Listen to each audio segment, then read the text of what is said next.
December 16th, 1944.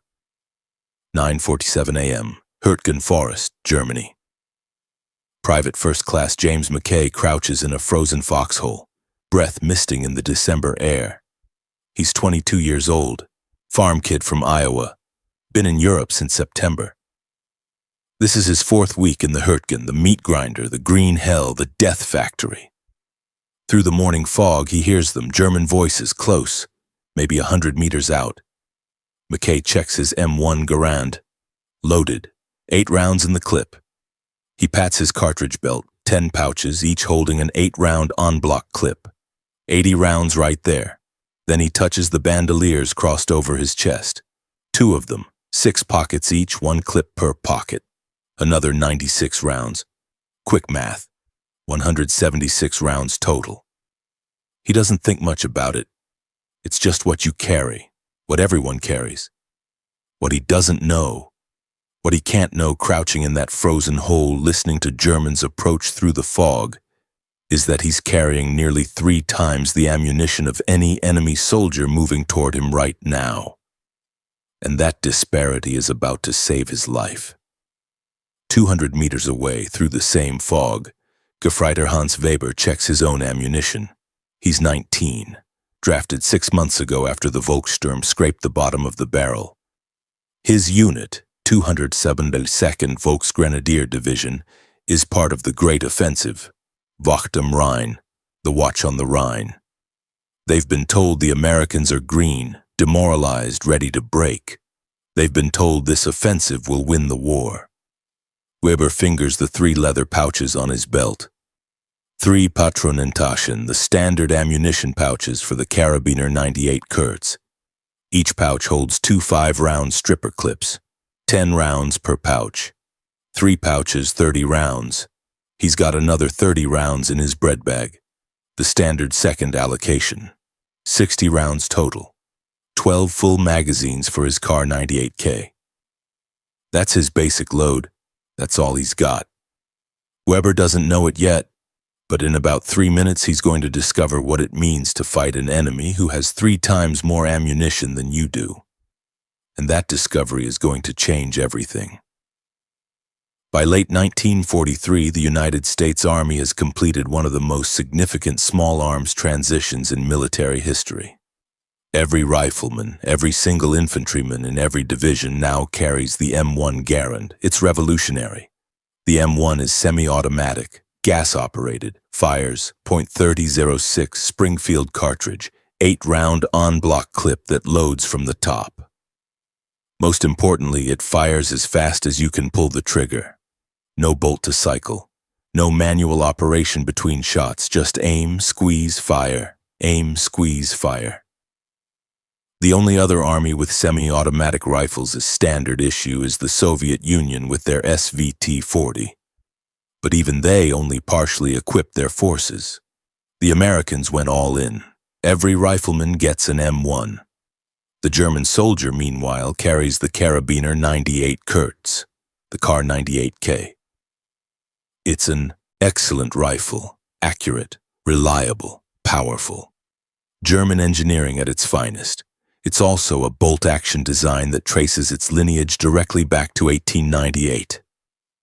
You fire, lift the bolt handle, pull back, push forward, drop the handle, fire again. In the time a German soldier fires 5 aimed shots, an American can fire 20. But the rifle is only half the story. The other half is ammunition. The American system is built on abundance. The basic load, the minimum amount every rifleman carries, is 80 rounds. 10 8-round clips in pouches mounted on the M119-23 or M1936 cartridge belt. But nobody carries just the basic load. Standard practice, 1 or 2 disposable bandoliers draped across your body. Each bandolier has 6 pockets. Each pocket holds 1 8-round clip. 1 bandolier, 48 rounds. 2 bandoliers, 96 rounds. Do the math. Belt pouches, 80 rounds. 1 bandolier, 48 rounds. Total, 128 rounds. 2 bandoliers, 176 rounds. And in actual combat operations, Soldiers regularly carried 200 rounds or more. Some packed extra clips in their haversacks. Some stuffed them in cargo pockets. Some just draped extra bandoliers until they looked like Mexican revolutionaries. The U.S. Army didn't just allow this, they encouraged it. Why not? They had the ammunition. The factories back home were cranking out 47 billion rounds of small arms ammunition between 1942 and 1945. 47 billion. The logistics system could deliver it. The trucks, the ships, the supply depots, all built to move inconceivable quantities of material. And the tactical doctrine demanded it. American infantry tactics emphasized fire superiority, overwhelming firepower, suppression. When in doubt, shoot, keep shooting. Make the enemy keep their heads down while your buddies maneuver. You can't do that with 60 rounds, but you can do it with 200. Let's talk about weight for a moment because soldiers care about weight. 8 rounds of .30-06 in an en-bloc clip weighs about 1 pound. 80 rounds, 10 pounds. 176 rounds, 22 pounds. That's heavy. That's a lot to carry on top of your weapon, your grenades, your entrenching tool, your rations, your water, your helmet, your pack. But American soldiers carried it willingly. Because firepower meant survival. Because running out of ammunition in a firefight was a death sentence. Because when you're scared and shooting at shadows and every tree might hide a German, you want to know you can keep pulling that trigger.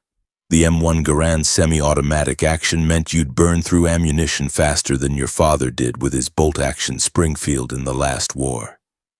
So you carried more, a lot more. The weight was worth it. The German soldier's basic load is 60 rounds. Not because German logistics planners were stupid, not because they didn't understand infantry combat, because they couldn't afford more. Let's start with the rifle. The Kar 98K is a masterpiece of engineering. Mauser action, smooth, reliable, precise. 5-round internal magazine fed by stripper clips. Effective range of 500 meters.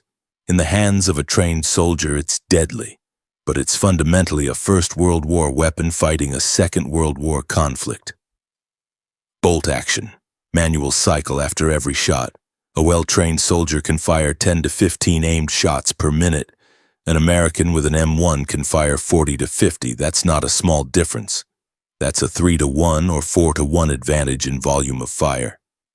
Now add the ammunition load. The standard German infantryman carries 3 Patronentaschen ammunition pouches on his belt. Each pouch is leather, fairly simple design. Holds 2 5-round stripper clips, 10 rounds per pouch, 3 pouches, 30 rounds. That's the belt load. The second 30 rounds go in the bread bag, the Brotbeutel that every soldier carries. Canvas bag hangs at the hip officially for rations but universally used for extra gear. 30 rounds in pouches, 30 rounds in bread bags, 60 rounds total. That's 12 full magazines for the Kar 98K. It sounds adequate. In peacetime exercises, it probably was adequate. German doctrine built the infantry squad around the MG-34 or MG-42 machine gun. The machine gun was the primary firepower. Riflemen were support. The machine gun team, gunner and assistant, might carry 1,000 rounds or more between them. That's where the firepower came from. The riflemen with their Kar 98Ks were there to protect the machine gun, carry ammunition for it, provide security, and engage targets the machine gun couldn't. 60 rounds made sense in that context. But here's the problem. That doctrine assumes your machine gun survives. When the MG-42 gets hit, and machine guns are priority targets for American artillery, mortars, and rifle grenades, suddenly your squad's firepower collapses. Now you've got 6 or 7 riflemen with Kar 98Ks and 60 rounds each trying to maintain fire superiority against Americans with M1 Garands and 200 rounds each. The math doesn't work, and by late 1944, experienced machine gun crews are becoming rare, training shortened, replacements younger, equipment wearing out. The doctrine starts breaking down. But even if the doctrine worked perfectly, 60 rounds presents a problem. Because 60 rounds isn't much ammunition, not in sustained combat, the Americans figured their riflemen would expend 100 to 200 rounds in a day of heavy fighting. Combat studies back this up. 60 rounds might last you 2 or 3 hours in a serious firefight. Then what? Resupply. Except by 1944, German logistics are collapsing. Allied bombers are pounding German industry. Copper is scarce. Lead is scarce. Industrial capacity is devoted to artillery shells, to tank ammunition, to the V-weapons, to everything except rifle cartridges. The ammunition is being produced, but not in sufficient quantities. And even when it's produced, it can't always reach the front. Allied air superiority makes daylight movement suicidal. Trains get strafed, trucks get bombed, supply convoys get shot to pieces. Partisans in occupied territories cut railway lines. The ammunition exists in depots in Germany. But getting it to the soldier in the foxhole in France or Belgium or the Hürtgen Forest, that's increasingly difficult. Field commanders start hoarding ammunition. Units below authorized strength become normal. The theoretical 60-round basic load becomes 45 rounds in practice, sometimes 30. And there's another factor. German soldiers know they're not getting resupply reliably. So they hoard, they ration, they develop what some veterans later called munitionsangst, ammunition anxiety. Every shot has to count. Can't waste ammunition. Might need it tomorrow. This creates hesitation, psychological burden, stress. The Americans don't have this problem. An American rifleman knows that if he fires all his ammunition, more will come. The supply system works. It's reliable. So he shoots freely. Fire and maneuver. Suppression. Covering fire. The German with 60 rounds can't afford to do this. He picks his shots, conserves, waits for certain targets, and in a firefight, hesitation kills. Let's talk about what this actually means in combat. Rate of fire. M1 Garand, 40 to 50 aimed shots per minute. Kar 98K, 10 to 15 aimed shots per minute. That's the theoretical maximum. In reality, soldiers fire slower, aiming, seeking cover, managing fear. But the ratios hold. In any given minute of sustained fire, an American rifleman puts 3 to 4 times more rounds downrange than his German counterpart. Now multiply that by a squad. American rifle squad, 12 men, all armed with M1 Garands. 1 or 2 also carry the Browning automatic rifle, the Bar, with its 20-round magazine. In 1 minute of sustained fire, that squad can put 400 to 500 rounds into the air. German rifle squad, 8 or 9 men, most armed with Kar 98Ks. 1 or 2 with an MG42. If the machine gun is operational, they can match or exceed American firepower. The MG42 fires 1,200 rounds per minute, though in practice it's fired in bursts. But if the machine gun is down, 120 to 150 rounds per minute from the rifleman, 3 to 1 American advantage before you even count the bars. And here's the critical thing. Sustained fire. The Americans can maintain that volume for extended periods. They have the ammunition. They have the rifle that supports it. The Germans can't. After 10 minutes of heavy fire, the German riflemen are running low. Maybe 15 to 20 rounds left. They start rationing, spacing their shots, conserving. The Americans are still firing steadily. Maybe they've gone through 80 rounds. That's less than half their total load. They're fine. Keep shooting. This creates a cascading effect. More rounds in the air means more suppression. More suppression means the enemy can't raise their heads to return fire effectively. Which means your side can maneuver more safely. Which means you win the firefight. It's not magic. It's mathematics, and the mathematics favor the side with more ammunition. Reload time matters too. M1 Garand. The N-block clip ejects automatically when empty with that distinctive ping sound. New clip slides in from the top. Total time, 2 to 3 seconds. Car 98K. The soldier must manually open the bolt, ensure the magazine is empty, thumb a 5-round stripper clip into the magazine, cycle the bolt to chamber a round. Total time, 8 to 10 seconds. In the middle of a firefight, those extra seconds are forever. American fires 8 rounds, 2 seconds to reload. Fires 8 more. German fires 5 rounds, 10 seconds to reload. Fires 5 more. By the time the German has reloaded and is ready to fire again, the American has put 16 rounds down range and is loading his 3rd clip. Multiply this across a platoon-level engagement, and the disparity becomes overwhelming. The Germans weren't stupid, they understood this. But understanding a problem and being able to solve it are different things. They couldn't change rifle production overnight. The Kar 98K was what they had. Retooling for semi-automatic rifles, even if they'd had a proven design, which they didn't really, would have required industrial capacity they couldn't spare. They couldn't increase ammunition production sufficiently. The resources weren't there. They couldn't fix the logistics system. Allied air power made that impossible. So they adapted tactically. Increased reliance on machine guns, more MG-42s per squad, machine gun teams carrying even more ammunition, greater emphasis on defensive fighting. Prepared positions. Interlocking fields of fire. Force the Americans to come to you through your fire. More artillery support. Let the big guns do the work. Conserve small arms ammunition. These adaptations helped, but they couldn't overcome the fundamental disparity. When it came down to rifleman versus rifleman, the American had the advantage, not because of training, not because of courage, not because of skill, because he had more bullets. Return to the Hürtgen Forest, December 16, 1944. Hans Weber and his squad moved through the fog. They're part of the first wave. The offensive started at 5:30 a.m. with a massive artillery barrage. American positions got plastered. Now the infantry advances. Initial reports are good. Americans surprised, falling back. Some units in confusion.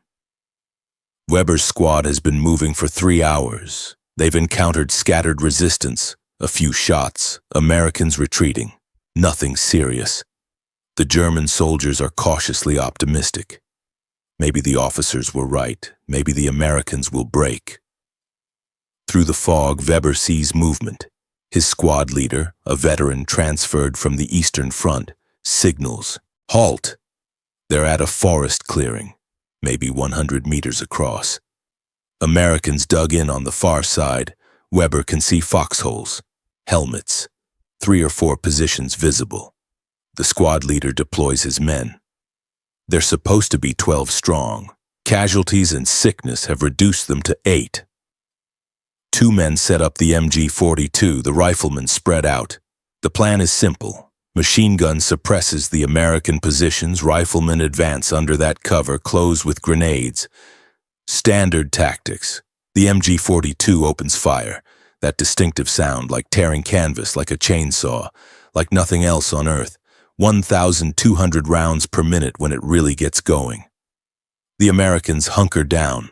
The riflemen start forward, then the Americans return fire, and Weber learns what an M1 Garands sounds like when multiple soldiers fire them simultaneously in rapid sequence. It sounds like a machine gun, but it's not. It's 8 riflemen firing semi-automatic rifles as fast as they can pull their triggers. The volume of fire is staggering. Weber hits the dirt, snow and frozen earth spray around him. He can hear rounds snapping overhead, cracking past, thudding into trees. He tries to return fire, raises his Kar 98K, finds a target, flash of movement in a foxhole, fires, bolt up, back, forward, down, breathe, find target, fires again, more incoming fire, heavy, continuous. The German squad is pinned. This wasn't supposed to happen. They have a machine gun. Machine gun beats rifles, but the machine gun isn't winning. Weber's squad leader is screaming orders, trying to coordinate movement. Then the machine gun stops. Weber looks over. The gunner is slumped. The assistant gunner is trying to pull him back, get to the weapon. American fire shifts, concentrating on the machine gun position. The assistant gunner goes down. No more machine gun. Now it's just riflemen. Kar 98Ks against Garands. And the Garands are winning. Weber fires, cycles the bolt, fires. He's been shooting for maybe 10 minutes. He checks his ammunition. 15 rounds left in his pouches. Maybe another 20 in his bread bag that he can't easily access while under fire. He's down to 35 rounds. The Americans don't seem to be slowing down at all. Sustained fire, continuous, methodical. How much ammunition do they have? The squad leader signals withdrawal. They can't advance, can't suppress the Americans, can't even maintain position without taking more casualties. They pull back, moving from tree to tree, covered by sporadic rifle fire from the few men still with ammunition to spare. Weber makes it to a depression 50 meters back. 3 other men from his squad are there. 2 more straggle in, 6 survivors out of 8. Machine gun crew dead. His squad leader does a quick ammunition check. 1 man has 30 rounds left, 2 have 20. Weber has 12. 1 man has 8. The squad leader has maybe 25. Average less than 20 rounds per man, and they've been in combat for less than 30 minutes. The Americans, still in their positions across that clearing, probably have over 100 rounds each remaining. Weber doesn't know the exact numbers, but he knows they're in trouble. This wasn't how it was supposed to go. The scene in the Hürtgen Forest isn't unique. It's playing out across multiple theaters. Different soldiers, different dates, same dynamic. Normandy, June 15th, 1944. A German paratrooper, Fallschirmjäger, one of the elite units, crouches in a ruined building in quarantine. His company is defending against American attack. They've been told these Americans are the 101st Airborne. Jump troops, tough opponents. The attack comes. The German watches through a window. Americans advancing in short rushes, fire and movement. One group shoots, another moves. Every American seems to be firing. The volume of incoming fire is incredible. His company returns fire. They have good positions. They have MG-42s. They should be able to hold, but they can't. The Americans just keep shooting. The Fallschirmjäger fires his Kar 98K, aims carefully. He's well trained, squeezes, bolt action, smooth, mechanical, fires again. He's been shooting for an hour. He's down to his last stripper clip, 5 rounds. His squad leader is yelling for ammunition. Nobody has extra. Everyone's low. They're not out of the fight because they're losing. They're losing because they're out of the fight. No ammunition means no return fire. No return fire means Americans advance. Americans advance means Germans retreat or die. They retreat, leaving the building, falling back through the town. The paratrooper later writes in his diary, "They have more ammunition than we have soldiers." Italy, April 1944, the Gothic Line. German mountain troops, Gebirgsjäger, occupy positions in the Apennines. They're defending a narrow pass. Good position, excellent fields of fire. An American patrol approaches, maybe 20 men. The Germans have 30. They have the high ground. They have surprise. They open fire. The ambush is perfect. The Americans take casualties. Go to ground. This should be over. Pin them down. Finish them with mortars or a flanking movement. But the Americans don't break. They hunker behind rocks and return fire. Massive volume. Every American shooting, the Germans keep firing, maintaining suppression. But after 20 minutes, the German section leader realizes they're going through ammunition at an unsustainable rate. He orders fire discipline, aimed shots only, conserve. The American fire doesn't slacken. If anything, it intensifies. They're maneuvering, bringing up a light machine gun. The Germans are forced to pull back. Not because they're taking heavy casualties. The Americans' marksmanship from behind cover isn't great, but because they're running out of ammunition.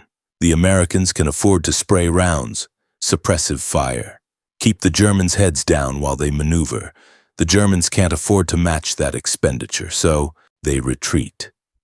One of the Gebirgsjäger will later recall, "They shoot like they have ammunition factories in their packs." Western Front, March 1945. A 16-year-old conscript from the Hitlerjugend division crouches in a hastily dug foxhole. He's been in uniform for 3 weeks, 2 weeks training, 1 week at the front.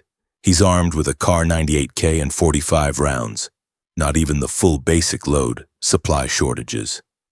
His sergeant's last words before the position was shelled: "Make every shot count." The Americans attack. The boy watches them advance. They move in bounds, fire from cover, coordinated, and they shoot almost casually. Sustained fire, continuous, suppressive. One group fires while another moves. Then that group stops and fires while the first moves. Classic infantry tactics. But it requires ammunition, lots of ammunition. The boy fires carefully, he has to. He's already down to 35 rounds. The Americans are 50 meters away, 40, 30. He fires, cycles the bolt, fires, 10 rounds left. The sergeant is screaming to fall back. The boy runs, crashes through undergrowth, other soldiers around him fleeing. The Americans don't seem to be running low on ammunition. They sound like they haven't fired a shot. How is that possible? Later, in a collecting point behind the lines, the survivors gather. The sergeant checks ammunition. Most men have fewer than 10 rounds. After 2 hours of combat, the sergeant shakes his head. "We can't win firefights against these people." Someone asks, "Because they're better trained?" The sergeant laughs, harsh, bitter. "Because they have all the bullets in the world." The ammunition disparity doesn't just affect individual firefights. It shapes American infantry tactics at every level. Fire and movement, the fundamental small unit tactic, requires sustained fire from the support element. One team provides covering fire. Another team moves. Then they switch. The team providing covering fire has to actually fire, continuously. Enough to keep the enemy suppressed. American squads can do this with riflemen alone. The M1 Garand and abundant ammunition make it possible. German squads need their machine gun for this. Riflemen with Kar 98Ks and 60 rounds can't maintain sufficient suppressive fire. This makes German tactics more brittle, more dependent on specific weapon systems. Lose the machine gun, lose the capability. Marching fire, advancing while firing from the hip, is another American tactic enabled by ammunition abundance. It's not particularly accurate, but it's not supposed to be. The goal is suppression. Keep rounds going downrange while you close the distance. You can't do this with 60 rounds in a bolt-action rifle. But you can do it with 200 rounds in a semi-automatic. American troops routinely used marching fire in assaults. German soldiers saw this and marveled at the ammunition expenditure. Then there's firefight endurance. American units could maintain fire, superiority for extended periods. They had the ammunition to do it. This created psychological confidence. Soldiers knew they could shoot their way out of trouble, knew they wouldn't run dry in the middle of contact. German soldiers developed the opposite psychology: ammunition anxiety, constant awareness of limited supply, counting rounds, rationing. This created hesitation, stress, reduced effectiveness even beyond the simple mathematical disadvantage.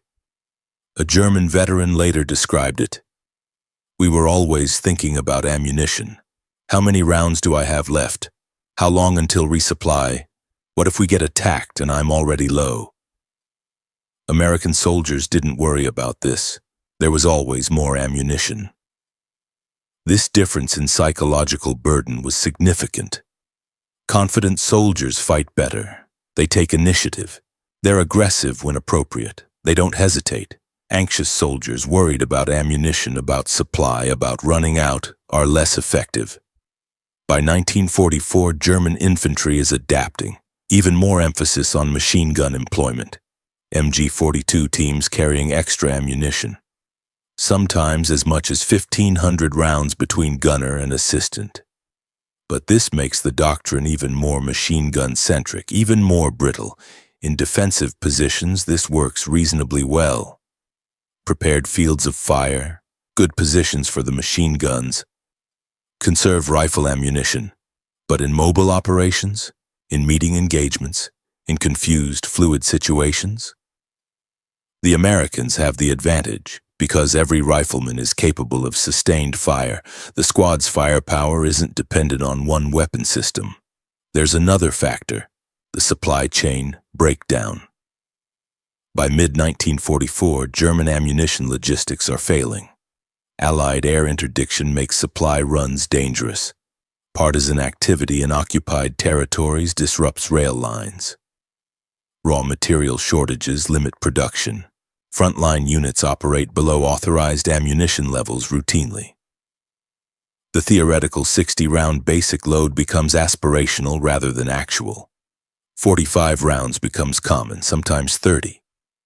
Field commanders hoard what they can. Ration distribution. Save ammunition for critical battles. This creates a vicious cycle. Less ammunition means more cautious tactics. More defensive posture, less initiative, which means Americans have the initiative, which means more combat, which means more ammunition expenditure, which creates more shortages. By late 1944, it's not uncommon for German units to withdraw from positions not because they're being overrun, but because they're out of ammunition, perfectly good defensive positions, adequate manpower, just no bullets. The ammunition famine becomes a strategic factor. Hürtgen Forest. November 1944. The American 28th Infantry Division attacks toward Schmidt. The forest is a nightmare. Dense trees, limited visibility. Everything is mud and cold and misery. German defenders hold prepared positions. They've had months to dig in. Bunkers, trenches, interlocking fields of fire. The battle drags on for weeks. Continuous fighting, no clear front line, constant pressure from both sides. For the German defenders, ammunition becomes critical. Resupply through the forest is difficult. American artillery interdicts supply routes. The trees make movement dangerous even at night. Units are rationed. 30 rounds per man becomes standard, sometimes less. Firefights are short. German soldiers fire carefully, conserve ammunition. But the Americans keep coming, and they keep shooting. American soldiers later report finding German positions abandoned not because of casualties, but because the defenders ran out of ammunition. Foxholes with empty rifles. Ammunition pouches turned inside out, spent brass scattered everywhere. The Germans didn't retreat because they were beaten tactically.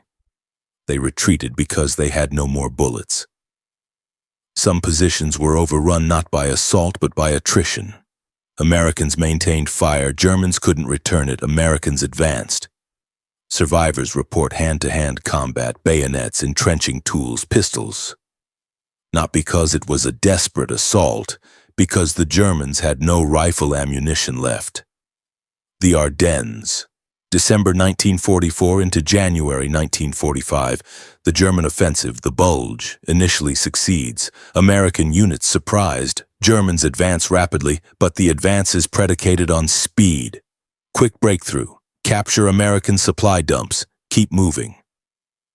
German soldiers carry minimal extra ammunition, 60 rounds, standard load, no extra bandoliers, no resupply columns immediately behind them. The offensive stalls. American resistance stiffens. The Germans are suddenly fighting defensive battles in positions they've just captured. And they're running low on everything: fuel, food, ammunition. American counterattacks begin. German units that advanced aggressively are now trapped in salients. Surrounded, cut off, ammunition becomes critical. By early January, German units are surrendering not because they're surrounded, many are, but because they're out of ammunition. POW interrogations reveal this repeatedly. We had no more bullets. Our ammunition was gone. We couldn't fire back. American intelligence officers are surprised. These are good troops, well-trained, experienced. They're not surrendering because of low morale or fear. They're surrendering because they can't fight without ammunition.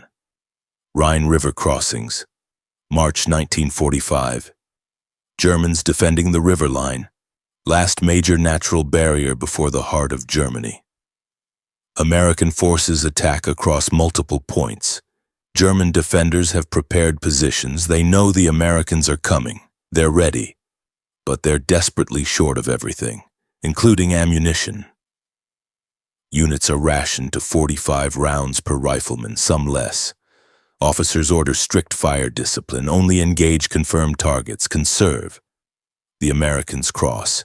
They're taking casualties. River crossings are always costly, but they're establishing footholds. German return fire is sporadic. Not because they're not there, because they're rationing. Every shot has to count because there aren't many shots to take. American soldiers report confusion. Where are the Germans? Why aren't they shooting? The Germans are there, dug in position. But they're trying to make 45 rounds last until when? Resupply isn't coming. There is no resupply, so they fire sparingly. Watch the Americans consolidate.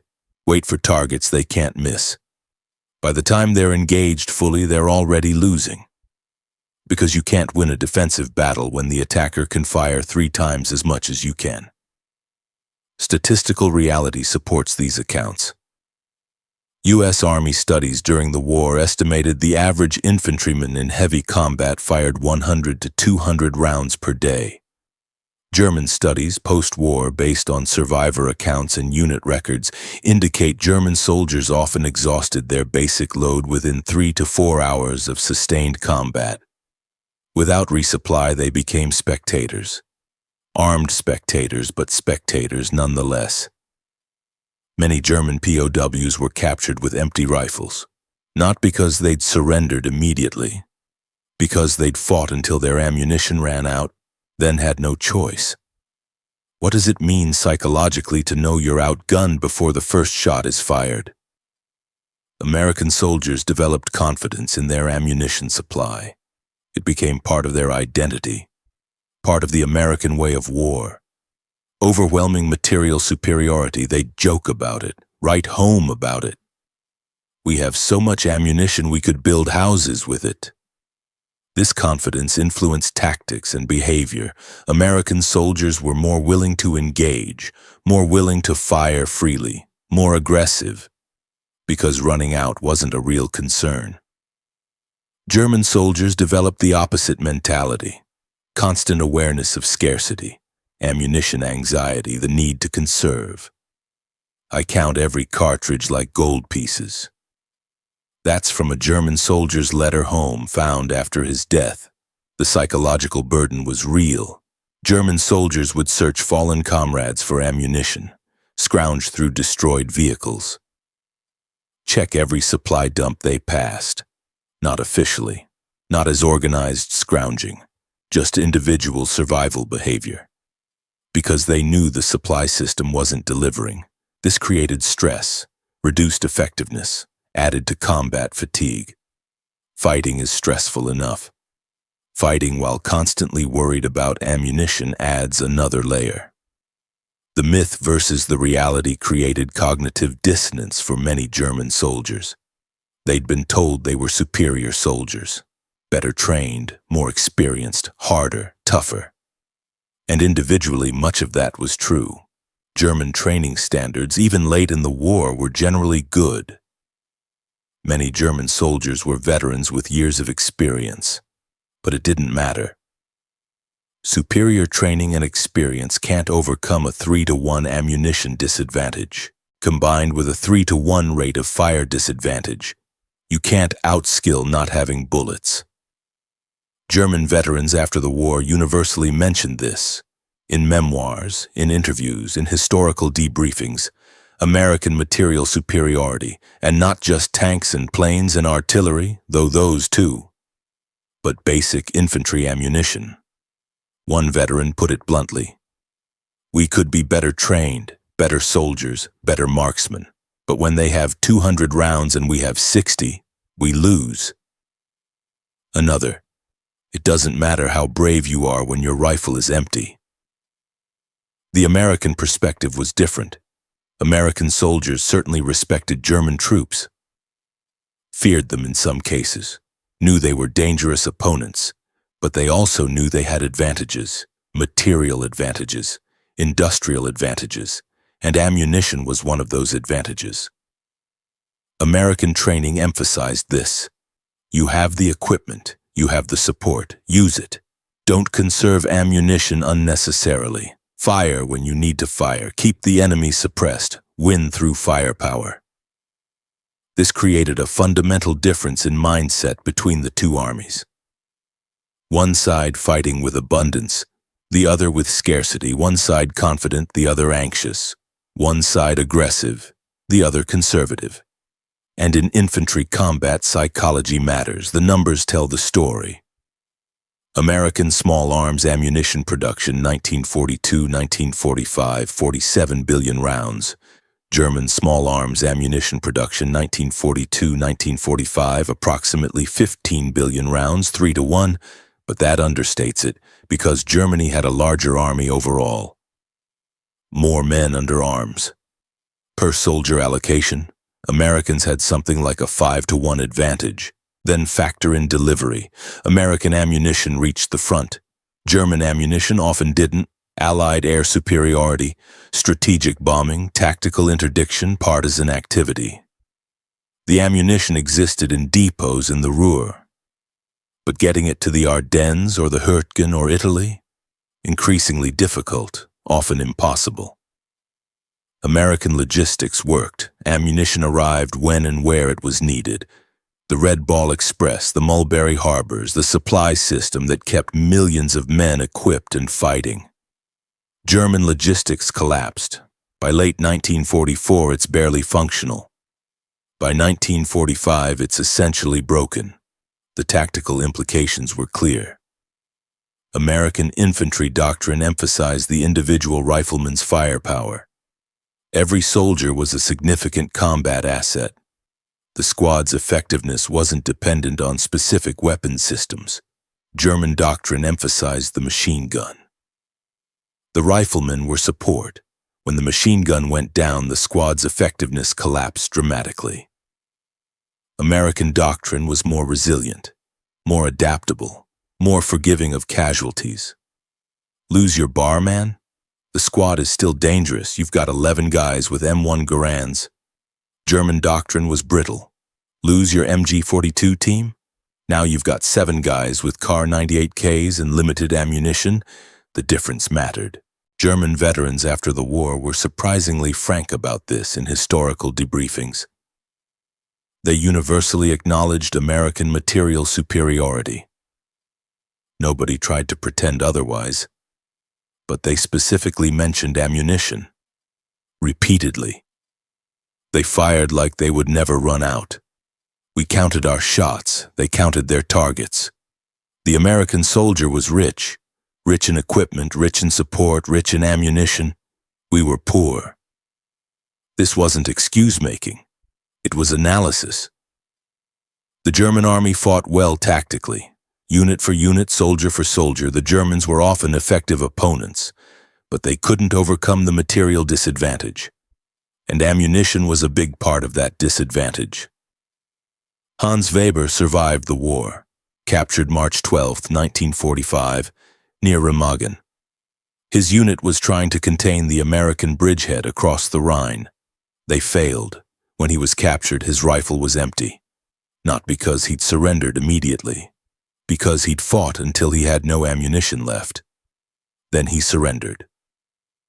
In the POW camp, American intelligence officers interviewed captured Germans. Standard procedure: gather information, assess morale, understand the enemy. They asked Weber about American advantages, what made the Americans difficult opponents. He mentioned tanks. Your Shermans were everywhere. Artillery.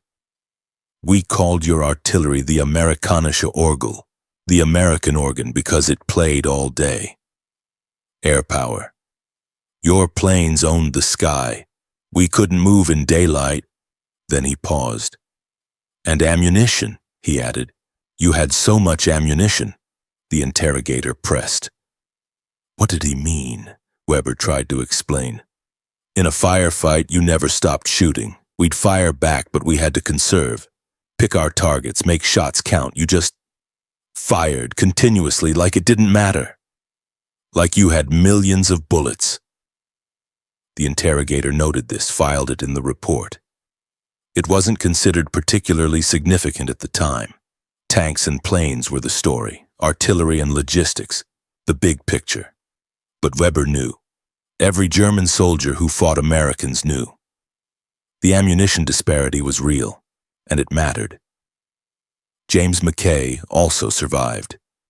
Made it all the way to Germany, saw the war end, went home to Iowa. Years later, in an interview for a local historical society, he was asked what he remembered about the war. He talked about fear, cold, losing friends, the usual veteran recollections. Then he mentioned something else.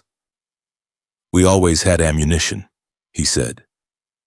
That sounds stupid, I know. Of course we had ammunition, but I mean, we always had it. We never worried about running out. There was always more. The interviewer asked if that mattered. McKay thought for a moment. Yeah, he said, it mattered. When you're in a firefight, you're scared, terrified, and you're shooting at anything that moves.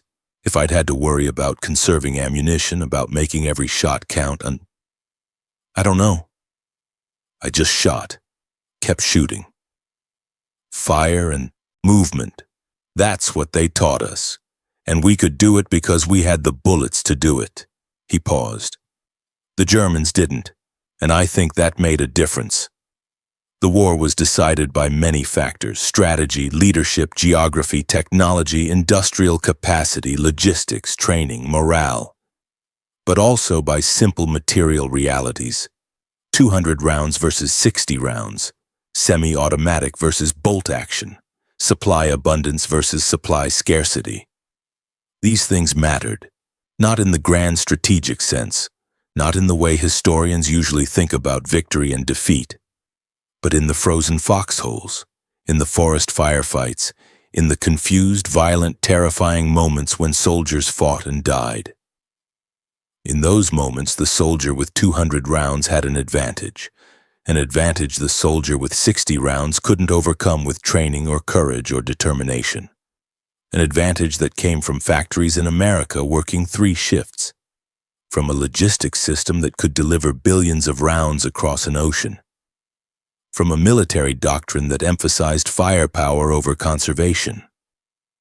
An advantage that the Germans didn't fully understand until they were in combat facing it.